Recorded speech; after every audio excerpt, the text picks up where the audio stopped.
How you guys? Well, Justin Morton did the most dangerous thing he could possibly do. He gave me a mic. Well, I was asked to tell my story today. I'm kind of blinded by the light right now. I'm going to step out of it just a little bit so I can see this. Did my wife make it? My wife said she was going to. Hello, my wife's back there. Say hello to Mrs. Grubbs. Okay, sorry. And shout out to all my classes. Hello, guys, all of you. All right, on with my story. My life is not super interesting, to be frank. I haven't climbed any mountains, fought any battles. If you dig into my biography, it is fairly churchy and unremarkable. Not gonna lie, not a lot of interesting stuff there. But you'll notice that I've chosen an image to start off my story. The image of books. Yes, books. All my life I have been the boy who read, the one who found himself in books, who defined himself by books. I remember I was probably about 8 years old. This was the point at which I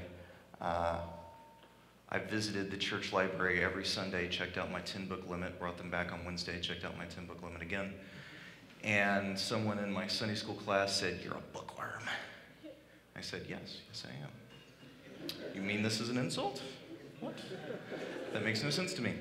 So yeah, from early on, I found myself in books. Now, I found myself in particular books, all right? I was never particularly large. I was a small child. I was never particularly brave or physically talented in the kinds of ways that were valued in the male circles in which I ran. And so, yeah, I looked for role models in books, and I found one fairly quickly. Encyclopedia Brown. Anyone? Encyclopedia Brown? Yeah? Okay, all right. If you do not know Encyclopedia Brown, you're welcome. I've just introduced you. These books changed my life, all right? Encyclopedia Brown, his real name is Leroy. Yeah, that's why he goes by Encyclopedia. He's a reader. He reads and he remembers what he reads. And because of that, he becomes a boy detective. He starts a detective agency in his own garage.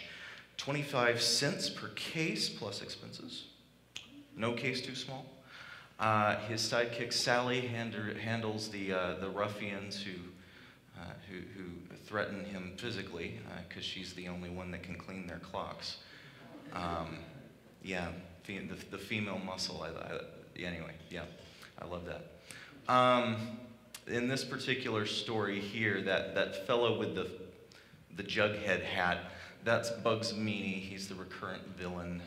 In this case, he's trying to snooker some poor neighborhood kid into trading his bike for a genuine pirate sword, which turns out to actually be fake, and Encyclopedia Brown knows why. Anywho's, I loved Encyclopedia Brown because his strength was his books. His strength was his knowledge and the fact that he had a memory like a steel trap. And at the end of each story, there was always one fact that he'd read somewhere that came up and became the key to which he would use to unlock the mystery. I absolutely love these books, and I saw myself so much in Encyclopedia Brown that a friend of mine and I, Christopher Evans and I, we actually printed up our own business cards and passed them around his neighborhood. We actually got a case once. We didn't solve it. But yeah, Encyclopedia Brown. Other people I found myself in. This one's kind of important. Bilbo Baggins, yeah. The Léobite, as they say in French. I actually have a French Hobbit. I thought, I'm going to learn French so I can read my French Hobbit. And I never got further than the title, Léobite. This, if you do not know, is This is the Bilbo Baggins I grew up with, all right? There was a cartoon Hobbit that I saw when I was a kid, even before I read the book, and Gollum scared the pants off me. It was terrifying. But yeah, this is the Bilbo Baggins I grew up with. I did not grow up with the guy who's also a sidekick for Sherlock Holmes. Yeah, so why did I find myself in Bilbo? Again, not tall, kind of a small guy, all right? Also a bit of a homebody, not super brave, not super adventurous, but when the call to adventure came, he stepped up, all right? And what was his strength, right? He wasn't the big warrior dude, all right? He wasn't, you know, an Aragorn or even a Thorin Oakenshield. He was the little burglar guy. He succeeded because he was clever, right? He was quick-witted and clever, and he knew how to solve problems.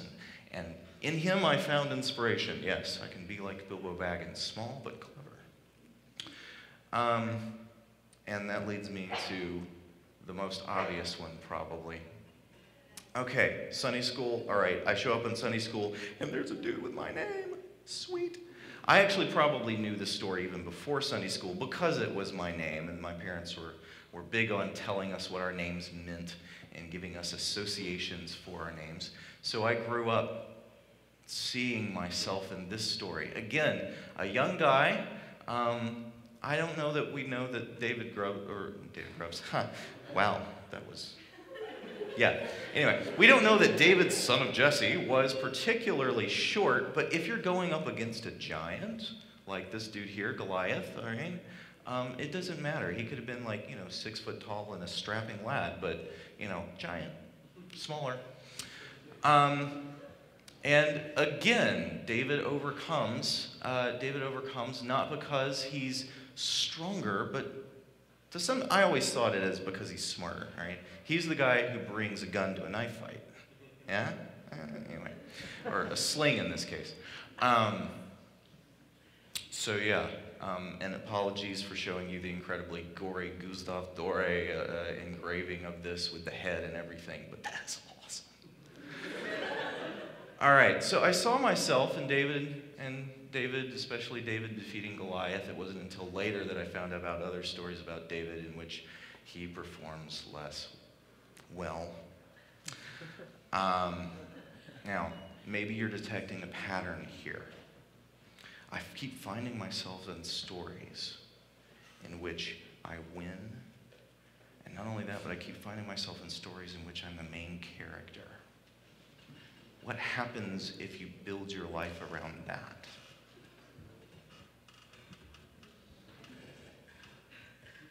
Solipsism. If you don't know this word, I'm teaching it to you now. Solipsism. Technically, in philosophy, solipsism is the belief that only the self exists. I'm the only real person here. I made you up in my head. All right, that's solipsism philosophically. More general, solipsism is just viewing the world as if you're the center, right? I'm the protagonist. You are my supporting cast. You're welcome. Right? That's solipsism.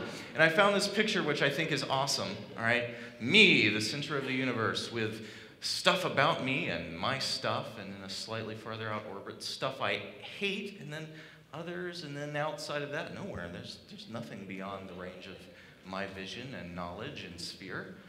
And this is the danger of finding myself in stories in which I'm always the hero, right?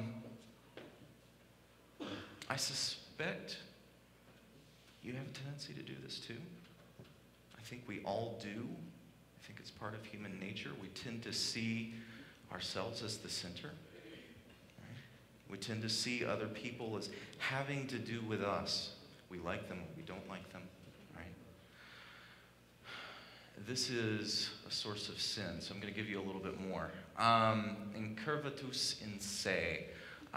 This little bit of Latin. I'm giving vocab words in Latin. This is like a lecture here. Incurvatus in se. I'm getting this from Martin Luther, who said, I'm going to sum up.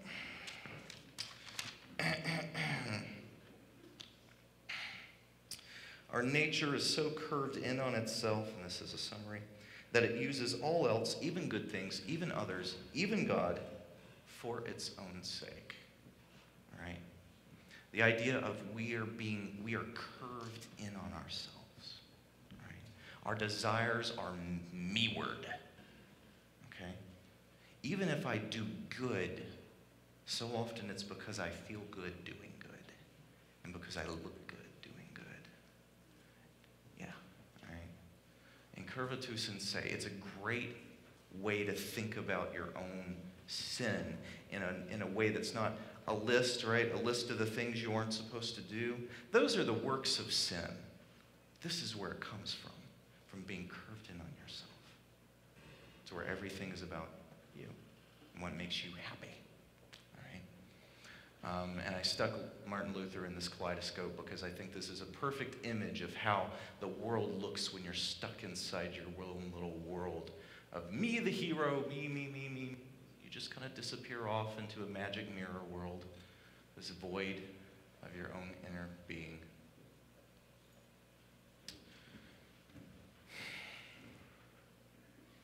How do you bust out of it? How do I bust out of it? Because this is where I find myself. This is where I found myself, looking for myself in all the heroes and trying to be my own hero. Because of what I found is, it's really unpleasant being in this mirror world where everything is my face looking back at me, right? Where I'm looking to myself for change because I know how dirty I am in my little curved mirror world, right? I knew that. And even my attempts at self-improvement were just more of the same, all right? They were just attempts to make me the hero that rescues me. And that doesn't work.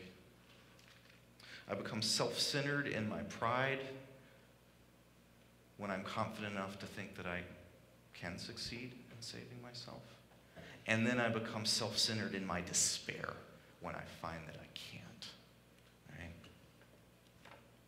So how do I get out of myself? I need a different story. And that's what I found. I found a different story. I grew up knowing this story. Grew up knowing it in my head. I grew up in church. My parents preached to me. Right? I knew this story growing up. And I loved this story. I thought it was a beautiful story. But I knew it like other stories. It was inspiring, right? And then some part of me said, I need to find myself in this story the way I find myself in other stories. I need to find myself on the cross as Jesus. I need to be Jesus. And that's what it means to be Christian, right? And so I thought, that's what it means. I need to be good like him and love like him and all the rest of that, right? But still, incurvatus in se. I'm still curved in on myself, right? I'm still trying to find myself in this story the way I found myself in other stories, as the hero, right? And that's the problem. Because there's a way to find yourself in the story of the gospel of the cross that's the right way and the saving way, right? 3 things about this. First, this isn't a story that's about me. I'm not the hero. That's the first thing I had to give up, was seeing this as an inspirational story for me to emulate. I had to see it as a story where I'm not the one that's in the center of the picture. Second, I had to see it as a real story. And I kind of knew it, right? Growing up, I kind of knew, I believed this was a real story, but kind of in the same way that I believed Moses in the burning bush was a real story, or the way I believed Abraham Lincoln getting shot by that guy in the theater whose name completely escapes my mind at the moment, John Wilkes Booth, yes. It was historical, and it was inspirational, and that was the kind of factual belief that I had in this story. There was one final key that when I got it, then I knew where I belonged in it, right? Not only is the story not me, I'm not at the center, I'm not the hero, and not only is it true, but I'm in it. And I was already always in it. I'm in that picture, but I'm not the one on the cross. I'm the one raising it.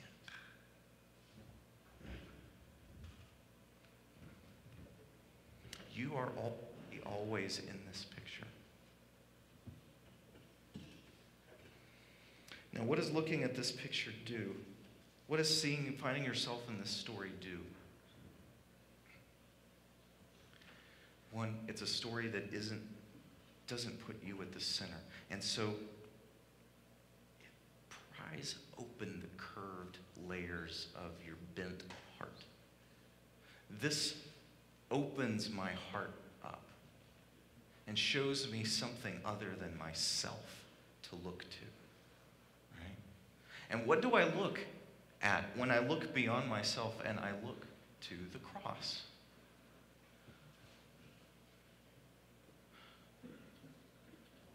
I see love and justice and mercy all mingling together.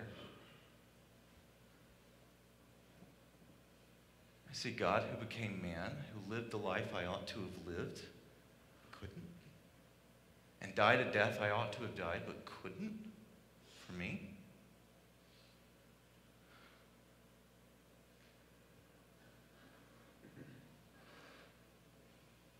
And I keep looking. I have to keep looking because the love that comes from the cross has to fill me so that that's then the love that comes out again. Right? If I think,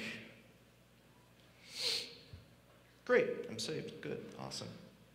I've got the faith, now I need to fix myself. I'm back in myself again, trapped again, right?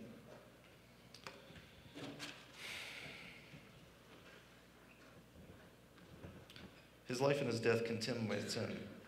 But looking to his life and his death, looking to the cross, seeing that love and feeling that love pour into my heart catches my heart on fire. And that's what's to change me. Not me in my own little mirror world making myself my hero again with him helping me out. He's got to stay the hero.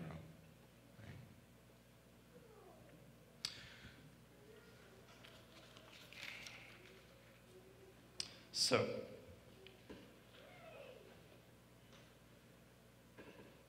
I know this turns sermon.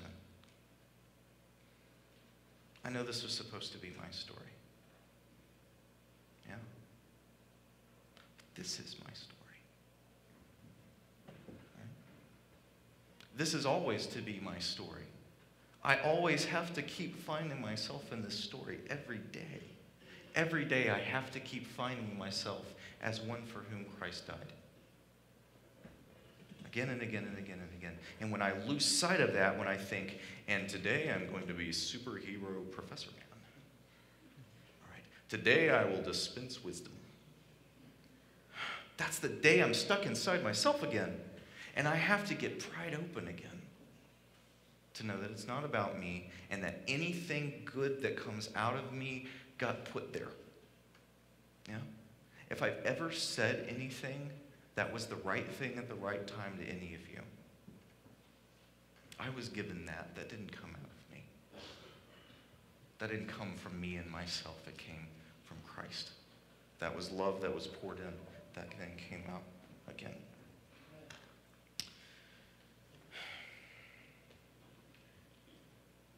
If you've not found yourself in this story,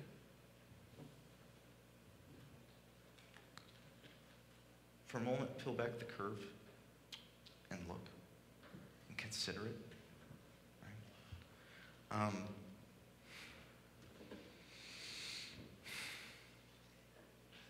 I mean, even a blind puppy can turn towards warmth. Yeah. Maybe opens its eyes, see the light a little bit. And I hope that you can feel that warmth of love. If not from your knowledge of the story, at least from the people who are here who have that love in them and are trying to pour it on you too. Right? Open your heart and consider what finding yourself in this story might mean. And those of you who've already found it in your story, found yourself in the story, keep finding yourself in the story. Don't get lost. Don't get lost back in yourself again.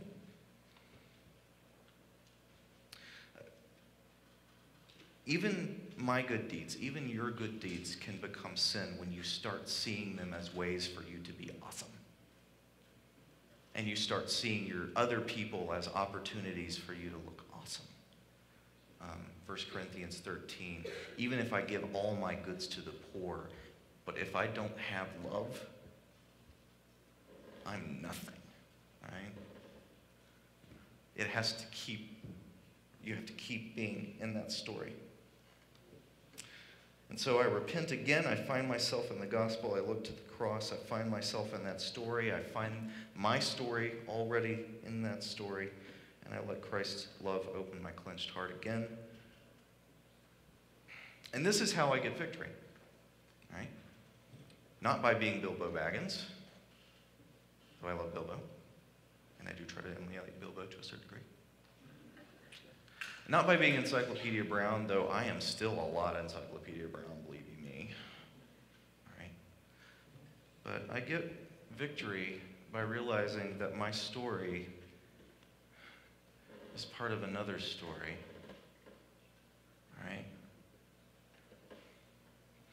This is how we're going to get victory. If we look at like the David and Goliath story, but we don't find ourselves in David. We find ourselves in that guy, right? I'm that guy. I'm in that story too, in that sense. Christ's victory makes my victory possible. It energizes me. It makes me able to do more than my curved heart could have ever imagined. Did I just do that? But you get the point. So, that's my story.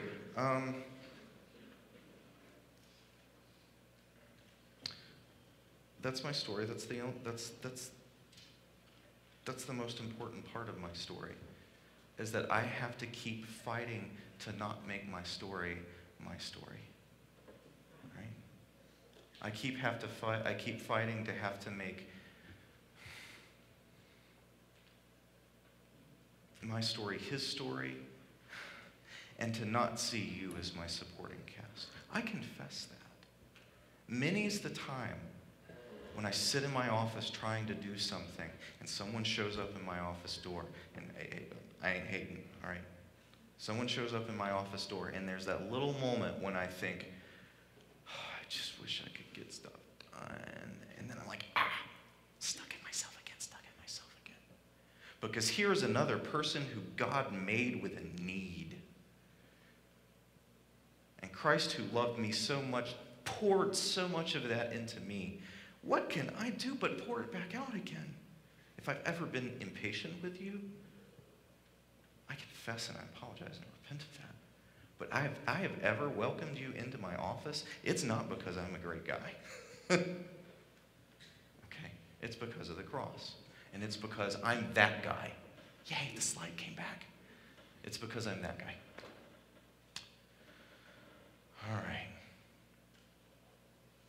So that's my story. That's my story. My story is about finding myself in stories.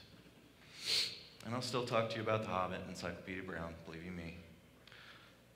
But I wanted to share the most important one with you.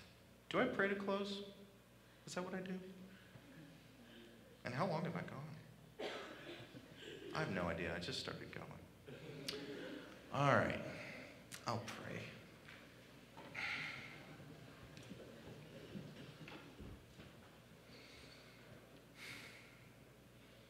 My Lord Christ,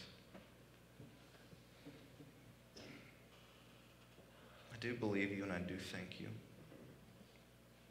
that you are God and Son of God.